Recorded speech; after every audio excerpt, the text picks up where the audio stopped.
this is the live that is starting at 12:30 with Yes. Maria Hanley, all about cultivating peace in real life. So Yes. I'm Bridget Belden. I'm very excited to be here. And this, I don't want to call it a series because that puts a lot of stress and pressure on it, but this exploration for me is really about my sense of curiosity and how people have found the ability to cultivate peace in the midst of chaos.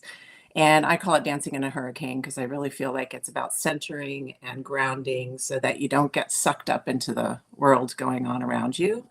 As most people know, there's a lot happening around us at any given time. And so I'm using this opportunity with the lives to talk to different people who are at different phases in their life and have experienced different things and understand kind of what their tools are. And ultimately, my curiosity is about what are the common threads? Because I believe that we all possess the tools that we need to be able to find this peace within ourselves. And it's just a matter of experimenting and playing around. And so hopefully, some of these conversations will spark something in somebody who's watching this that goes, you know what, I do that. I can be more intentional about that. So very excited to have Maria Hanley here. And just a quick background, she was one of the first people I started following on Substack, I think a couple of years ago. And at one point you published something about, your hometown. I'm like, hey, I'm going to be up there. Let's grab a cup of coffee at the risk of sounding like a stalker. Yeah, So no. we did.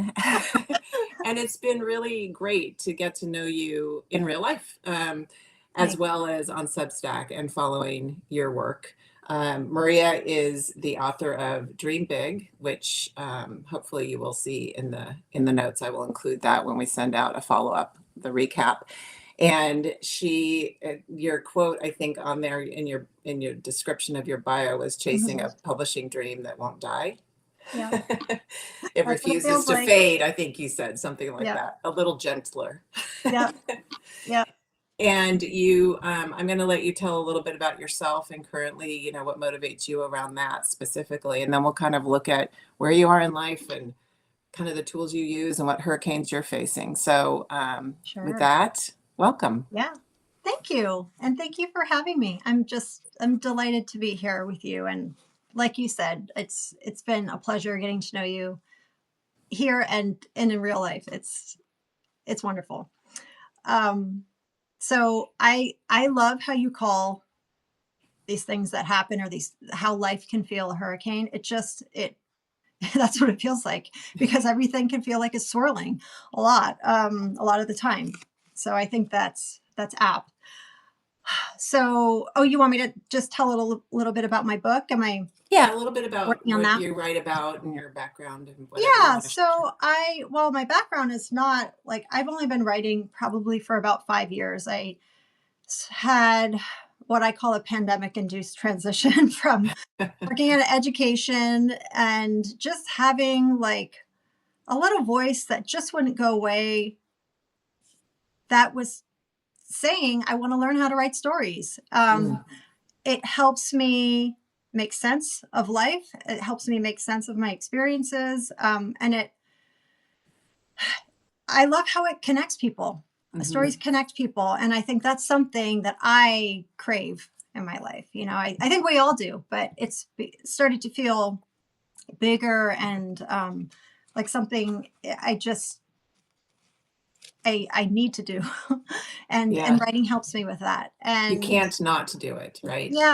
Yeah, I think so. And as hard as writing a novel is, as I'm discovering, because it's my first one, it's also one of the things that it gives me energy, and I just love it. And even though I don't know what's going to happen with my book, I'm going to give it the best chance I can give it in terms of publishing, but I feel like, and I've said this before, I feel like I'm already living the dream. Like, I love working on it. I love the process. And as I said, it's incredibly challenging, but in a wonderful way.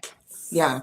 So. I wanted to, for some reason, my pen has decided not to work. I make a couple of notes while you're talking. And I love that you talked about, because I think this is also really important, is that whisper that won't go away. And I talk about it keeps bubbling up. And those are the things that you need to pay attention to, because that, I believe, is your soul calling, saying, hello, Yes. we have work to do. Let's pay attention. And I think so often we get caught up in the doing and the busy and all the things, and the fear of actually following that voice, if we Absolutely. hear it at all, we don't make time to hear it, I think. And listening to it, I think, is so rewarding, because even if, especially when you're not attached to the results, the process, what you're getting from the process of following that dream and scratching that itch and, listening to that little voice, like you talked about, it gives you life and energy. And that in and of itself is something that I think a lot of us would want more of. And so I just wanted to highlight that, because I think that's so important. And the other thing is, in this, when you are not in a state of peace and aren't able to kind of quiet everything down, you can't hear that voice, because you're in Mm. this state of fight or flight chaos. And that's a big part of pulling yourself back in and being able to pause and Mhm. listen, because we all have that voice in us, Yes, right? you It's just a do. matter of listening to it and making time to hear it. So thank you for that. I just Absolutely. wanted to, Yeah, I agree. And it can get muddled, right? But I also think that it gets louder. It will continue to get louder. yeah, And it will get to a point where you're really going to have to do something. um, it goes from a and whisper to a roar, right? it really does. Yeah, And yeah, for me, it's still as scary all the time. I just finished my third draft, and I was just thinking about how I just between drafts, there's this space where it's like, okay, I just finished this thing, and it's so rewarding, and it feels like a massive milestone. And then I kind of say, oh my gosh, like, because I'm doing this the first time, everything is the first time. yeah, I do have moments of doubt when I think I don't know what to do next. And it's really scary. And am I up to it? And then I just remind myself that at every point along the way, it has worked out. So yeah, that's if you can make space for that, yeah, for the fear absolutely. to for the fear, and to move through it Yeah, anyway. absolutely. Yeah. And that's when that voice becomes so much more important, right? Is remembering and staying in touch, connected to that, because Yes. that's what's going to guide you when you come up against your fear. And that choiceless choice of being able to, you can't, I know this is double negative, can't not do it. Yep. And you just hit a big milestone you mentioned, but I Mhm. wanted to call that out, because it's your third draft. Or draft. Yeah. And how many words? 84,000.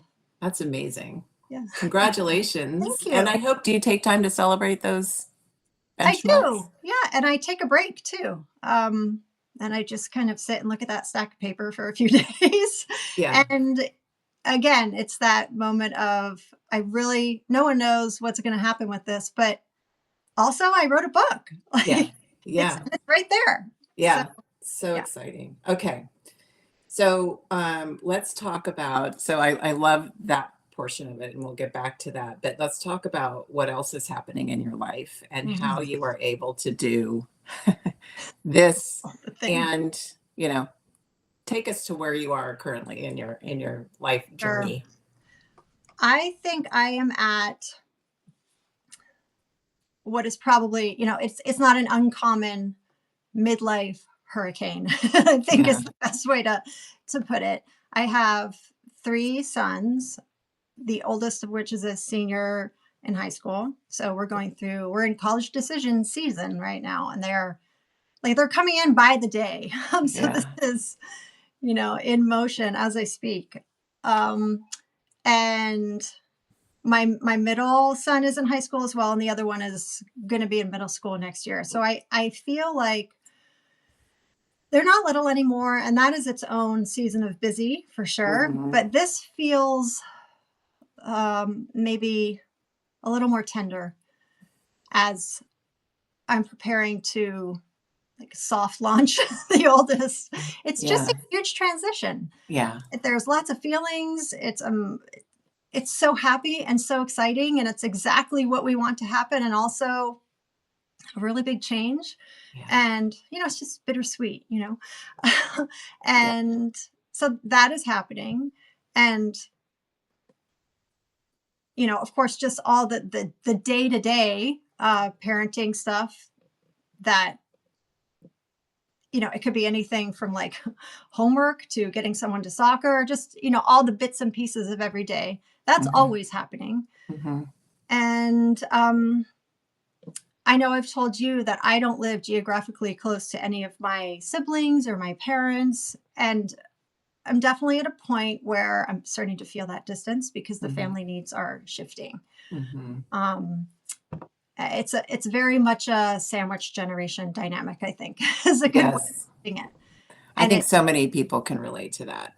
yes, yeah, Absolutely. the needs are changing, and priorities are shifting. It's just a juggle all the time. And I remember when we were trying to schedule this, I said, you know what? Every single day is a juggle. It's always Yeah. a circus here. Let's just pick a day and we'll make it work.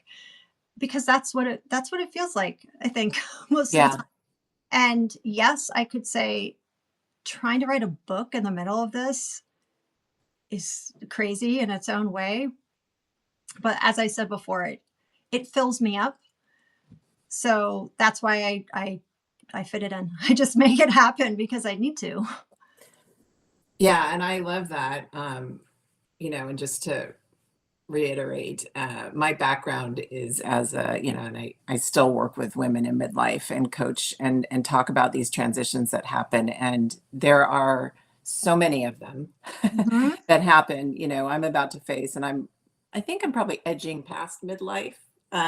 However, I'm still in the zone. Yeah. My husband's getting ready to retire, so there's that. There is, health issues that you have that you deal with, that one deals with at this point, whether it's yourself or your partner. There's so many things happening. Retirement for yourself, understanding who you want to be next. I see him kind of doing that of like, I don't have hobbies. Right. I don't know what's going to happen.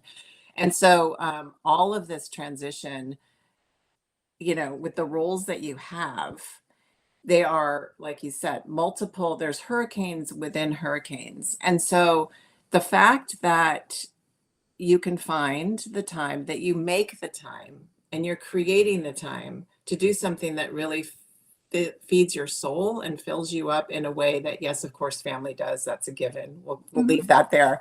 Yeah. But in terms of like for yourself and your Yeah. personal growth and your sense of purpose, how do you navigate all of this and and I don't want to say make it okay, but a lot of women in particular struggle with this is they don't want to feel we're told we're selfish if we take time for Yeah. ourselves, particularly when the family needs are at an all-time high. So Yeah. how do you justify that? Not justify, but how do you balance all of that, the expectations Mhm. and giving yourself that time that is so valid and so worth it. And I'm not making the argument that it's not. I just want to understand what that Yeah. process is for you, because I think a lot of people Yeah, could I relate to that. understand. I mean, first of all, what you said about women and that, I mean, that's programming, right? So some of Yeah. it is just deprogramming and overriding, just mindfully overriding. Like how do you do that? Like Yeah. if you come up So against it. sure. There's several different things. So I think one of my biggest challenges, like what it feels like on any given day, is that I don't have infinite energy. And that is a shift that I've felt at this point in my life. Yeah.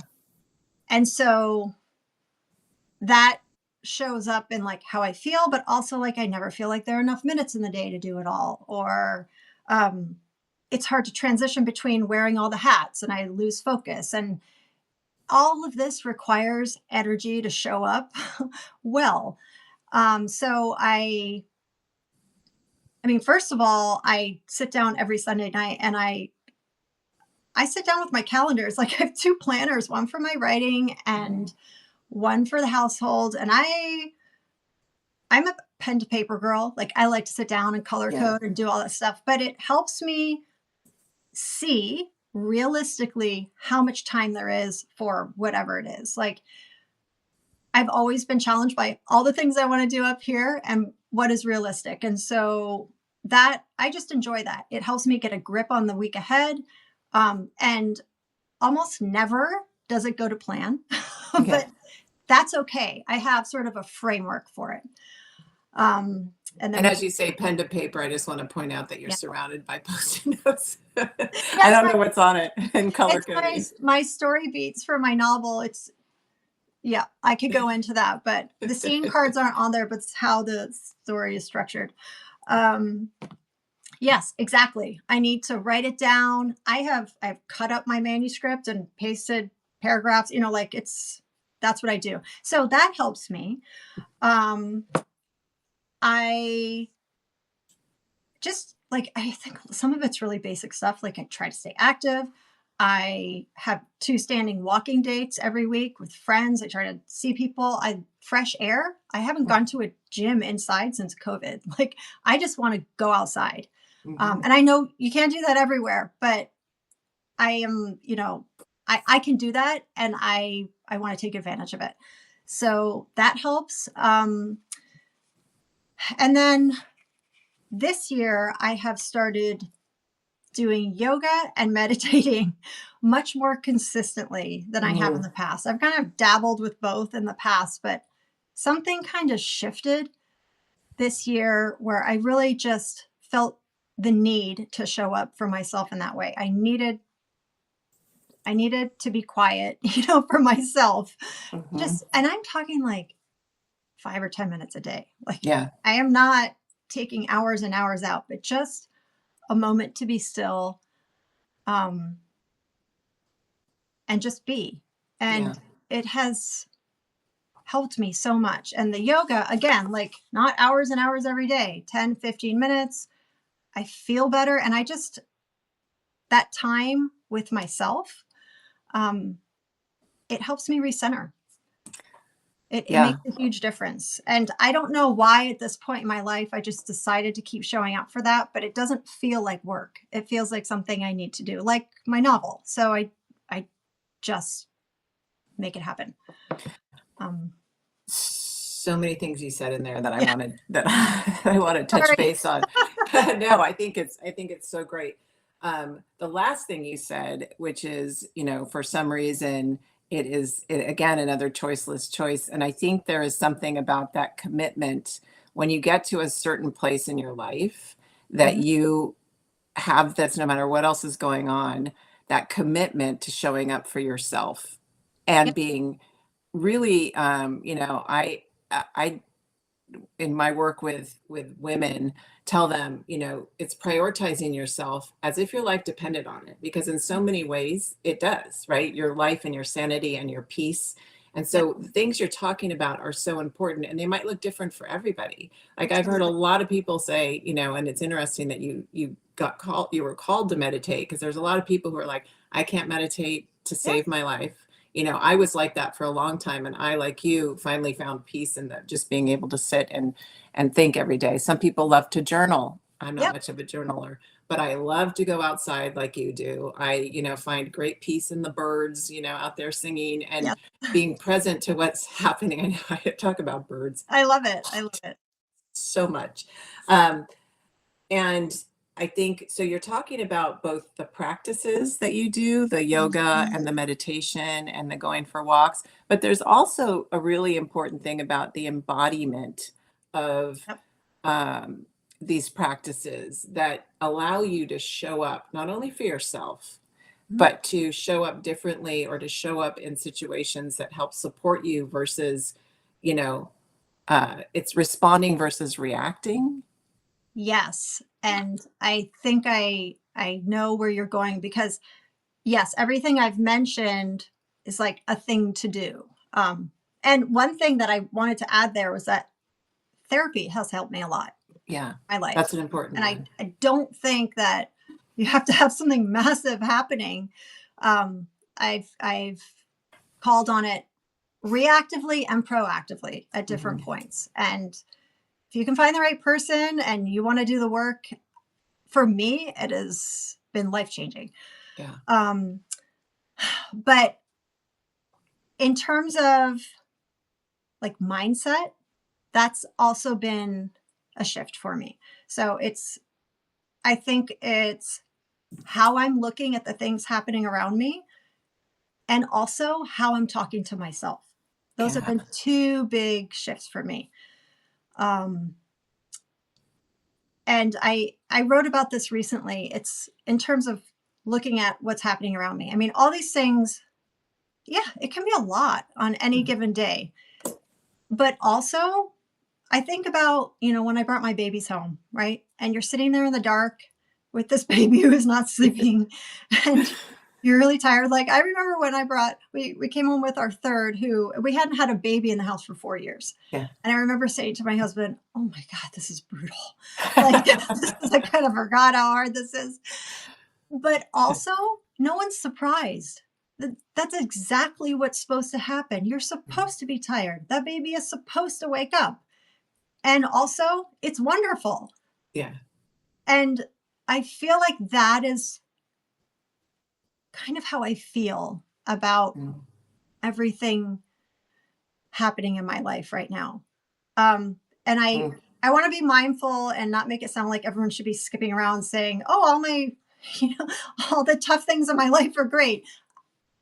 It's just, I'm talking in the context of my everyday experiences. I don't want to minimize anyone's experience, but when I look around me and understand that, okay, that parenting situation was really difficult. Like, this is challenging for me.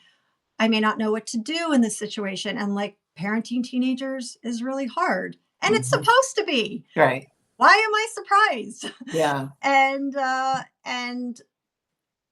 yeah, sending your kid away to college is bittersweet. And that's okay. It's almost like it's hard, but it also feels like a privilege, I think is what I'm trying to say. And that It's a both and, yes. right? Yeah. Yeah. Or an and. Yeah. And it kind of reminds me of something else that I didn't mention that I've started doing this year. And I don't know why I started doing this, but I just did. It's not a gratitude journal, it's just a calendar. And I just write one thing every single day that made me smile or just a spot of light. And it could just be anything, I love like that.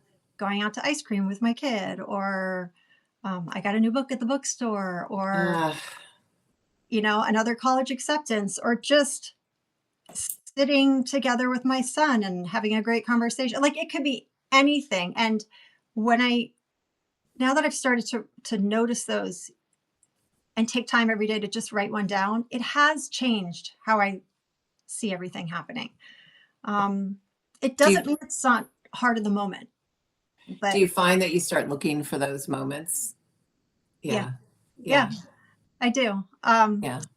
And the other thing I said was I've changed how I'm talking to myself. And I will go back to, and I know I've mentioned this before, but I was in a writing group once, and the facilitator, his advice at every single meeting, he started with, "Don't say anything to yourself that you wouldn't say to another writer." And I just said, well, that's awesome advice. And also, it's good for everything. You don't have to be in a writing group for that. Like, let's just try that on. And it's kind of incredible how we have, like, our inner critics are really loud. And the programming, and once I have started to pay attention to it and kind of like listen and then actively change it, like I talk to myself like a friend. that's what I say. Like, what would you say to a friend when this was happening? Yeah. And it sounds kind of goofy, but it helps, and it's No, things for me. it doesn't sound goofy to me at all because I do the same thing and I'll actually walk around the house talking to myself, Yeah. and like high-fiving. I mean, Mel Robbins does a high five thing, but Right. once you start, that's another thing that once you become consciously aware of how you speak to yourself, do you notice that as soon as you slip or say something mean, that it feels like, lemon juice in a paper cut, like it just, like you Yeah, feel it so much more aggressively. absolutely. It feels sharper.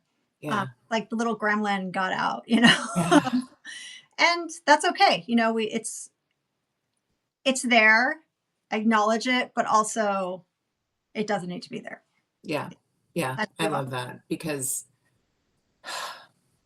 when it comes down to it, I'm going to try not to cry, but we are truly the only person that has our back.